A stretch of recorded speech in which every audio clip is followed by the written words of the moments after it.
Hi, ladies and gentlemen, Anthony Jordan here, and I'm joined by an author of not one, not two, but 3 books, ladies and gentlemen. They're all inspired from true life, and it's an honour right now to introduce Mr. Anrew Beckford. Hi, how are you? I'm very well, thank you, sir. How are you doing? I'm good. I'm actually good. Just coming from Jamaica, actually. Landed on Sunday, and it's just an experience that I really enjoyed, and which has actually made me wanting to talk about the books more and more, actually. Fantastic. So, what inspired you to start writing in the first place?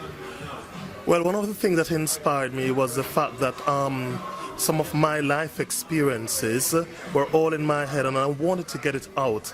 And the best way to do that is to write. And you know, once I started to write some of the experiences I've gone through and others have gone through, it has made me feel a lot better. You know, it's like a closure. So that was part of the reason why I actually wrote, and to help others who have had certain experiences that some of them, they just don't have a voice, and you know, writing is where that voice comes from. Perfect, fantastic. So let's start with A Boy's Cry. Was that your first book, is that correct? Yes, okay. A Boy's Cry, definitely. So tell us, A Boy's Cry, what's the story there? Well, A Boy's Cry was actually inspired by some of the students that I've taught, because I'm actually a teacher, and myself as a child growing up and seeing certain things that some boys have gone through, and girls, but I focus on boys because a lot of the issues that were affecting boys were related to the fathers not being there, and how we could deal with it, how we could actually make it better for them. So I started to write the book, and I've realized that, of course, it was very helpful in many ways, shape and form.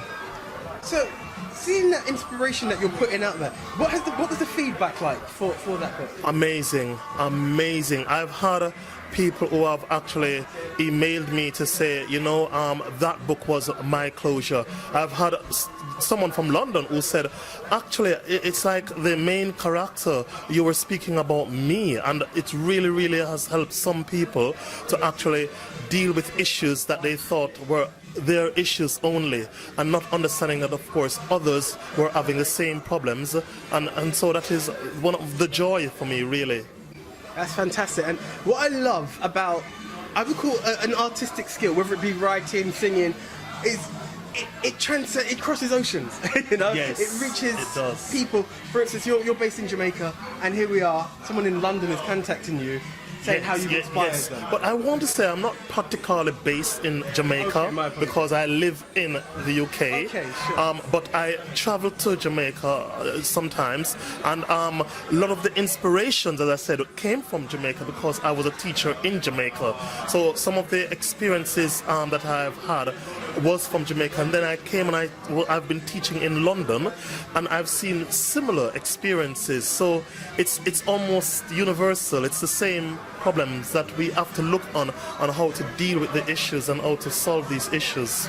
Again, apologies for getting the location wrong, but no, what I like is the fact that you've realised that from your travels from Jamaica to the UK, there is a universal problem that needs addressing. Yes, and yes. It's something where we're not alone in yes. whatever the situation is. And yes. there are solutions and something to relate to. If anything else, you can relate to it, and it allows you to take that next step to get the help that one requires. Exactly, and that is exactly what A Boy's Cry is about. It's about sort of helping those who feel as if they're alone, who feel as if there's no other way out, and who need to understand that actually, you know, whether it be the economic situation, whether it be the social issues that we have around us, there are ways of dealing with it, and actually understanding that you're not alone is one of the ways, and also making sure that problem is not repeated, or that mistake isn't repeated. And that's the sole purpose of my book, so that others can actually have an open mind of what's going on and not to repeat those mistakes. So you have, of course, lots of, you know, young boys, men who just wildly go around and maybe do whatever, and as a result of that you have, of course, unwanted children, and you have lots of other problems that comes with this. It opens the floor for gangs and all sorts of other issues. So it's about dealing with this and understanding that, of course, these problems do exist, and we need to, you know, hold the cow by its horn and deal with the problem. Indeed we do, indeed we do. And I get So I love to see people making that step to make a better world. I've always said one investment I always like to make is in the younger generation. Yes. And to see someone else do it is fantastic. Yes. So I'm really touched. One of the questions some people have asked me is, why not about girls? And I said, actually, there is another author, a lady who I've been helping to write, and she's gonna actually write A Girl's Cry. So I'm leaving it to her, and she's looking on that aspect, because it's not just the boys who are affected, it's also the girls. And so once we can actually understand this and deal with whatever the problems are, then we're going forward. Indeed. And one thing I think I would like to add in that is I appreciate the fact that you're actually talking to another author and a lady. One, it's good to see the collaboration. Yes. But two, I think perspective. Yes. You can write from a young man's perspective, whereas she can write from a young lady's perspective. Yes. And I think that is very key in the relation and the building of Definitely. what these books are really about. And I again, it's keeping it genuine. Exactly. It's not writing just to write. No, You're seeing it from a true perspective that you understand. Exactly. And one of the things I probably didn't say about the book is that A Boy's Cry is looking on this particular character, Anthony, who has been abused by his mother. And he was abused by his mother because the mother did not have the father around. The father was gone. And when she saw Anthony, she saw the father, so she took it out on him. And subsequently, of course, he had to go through a lot of different problems and issues that he couldn't understand. And then there were some of his other friends who were being affected as well. And so he actually tried to help them. And in the end, he was like a hero, because he was able to let them understand that, listen, together we can solve this and we can work together. And what is most important is forgiving as well. Because if you hold it to yourselves all the time, it eats you away. So it's about forgiving, and if possible, I know this is going to be even more difficult, forgetting as well. They do say you can forgive, but it's harder to forget. Yes, it's harder to forget, and that is really the issue. And I want these books to be sold, because one of the things I'm trying to do is to organize events, because some of the funding will go to events that I'm going to put forward to help communities to understand that this is a wide issue. And there are lots of young men, lots of young women who are actually quiet, silent, but they are suffering, and they do not have anyone to talk to, and they do not know how to get out of this. And there are other implications that follows, whether it be financial, whether it be social, all sorts, and it's about dealing with this. So this, for me, is like a start, and I want it to continue. Fantastic. What a fantastic way to start. And it's building that investment. I really do appreciate that. So we're talking about A Boy's Cry. I just want to highlight this even more so people really understand the background of your writing. Yes. The next one, The Missing Fathers. Would you like to tell us about that one? Now, The Missing Fathers was basically a continuation from A Boy's Cry. And the thing about The Missing Fathers is that it looked on real life situations, particularly when I was in New York for some time, and I actually understood and knew of someone who was going through certain situations. And the father can be there, but he's not necessarily there, So it looked on different aspects or different examples of people who have suffered as a result of the father not being there. So it continued with, of course, Anthony's father returning, and Anthony himself wanting to know how to deal with this, because he wasn't so sure if he should accept his father, who actually returned at a time when he was about 18. So he's starting to think, oh, this is premeditated. You have come when you don't need to. When I'm a man, when you don't need to have any particular responsibility for me, So what's the plan? So he actually turned his father away, and then you had, of course, other situations of how fathers were there but not there. And it's a very deep book. And as a result of that, if you're going to read The Missing Fathers, I would say you got to have a bit more guts, because it looks on some very, very sad, troubling information, which you wouldn't get in A Boy's Cry, because A Boy's Cry made it a bit more simplistic and look on issues that are not particularly, stomach turning. the missing fathers look on issues that are really deep and stomach turning, that you definitely would have to be a bit strong to take it in. Yeah. But again, it's one of those things. If you are lost, Yes. and it's something they might find something they can relate to. Yes, So definitely. as much as it might be harder to, you're now facing something you could be living through. Exactly, and that is the whole idea of it. And I've had where a student actually, because I taught at a special needs school, where children, some of them it's mainly behavioral issues, and one student who actually was in a one of those rooms, isolated rooms, and he saw the book, took the book, and he read the book. And I remember that day to this day, he came to the room when it was raining. The book was a bit wet, and he said, "Thank you, sir. Thank you. This really," and this was a really troubled boy. But whatever he read, it certainly transcended to him, and it resonated well with him.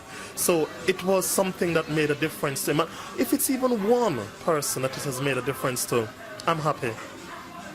This is what I was going to ask you. I mean, again, if it catches millions, it's great. But the fact Exactly. that you changed one life is a very touching feeling. It is, yes. What was, taking that situation of such a, troubled youth, and the Yes. fact that he came to find you specifically and say thank Yes. you. What was that feeling like for yourself?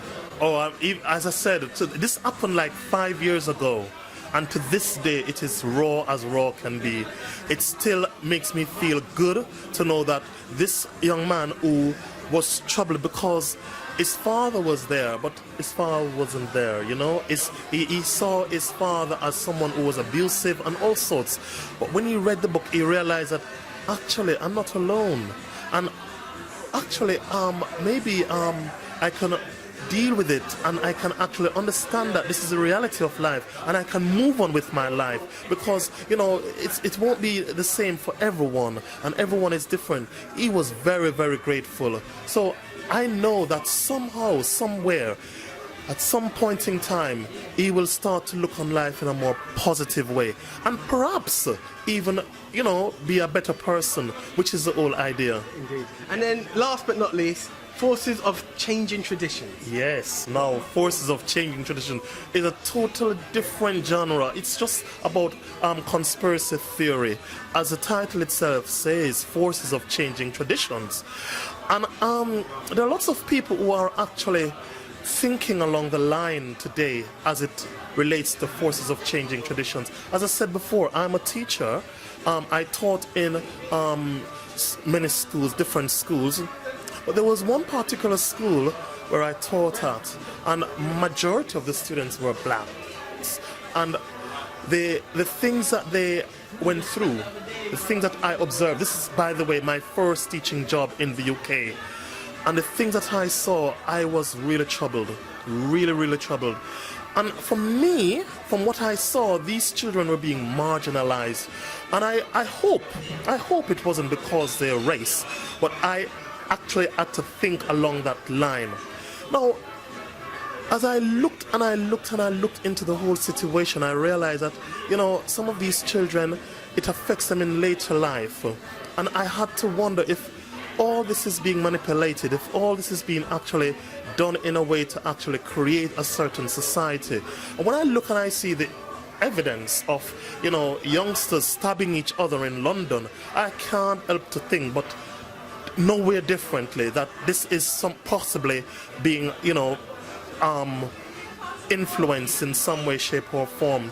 But the book in itself look on how different forces around us are affecting us in many different ways. And ultimately the aim is to create a new world order. And so we have different forces, unseen forces that we can't see. And their aim is to cause total mayhem. And it doesn't matter about the race, it doesn't matter about the religion, it doesn't matter about, of course, even your financial state. It's about, of course, getting anyone, as long as, of course, they can use all of these different elements. They don't care what your status is, but they will use these things, religion, race, and of course the financial side of it, to get you in a certain stage And eventually the book shows how this boy tried to stop it.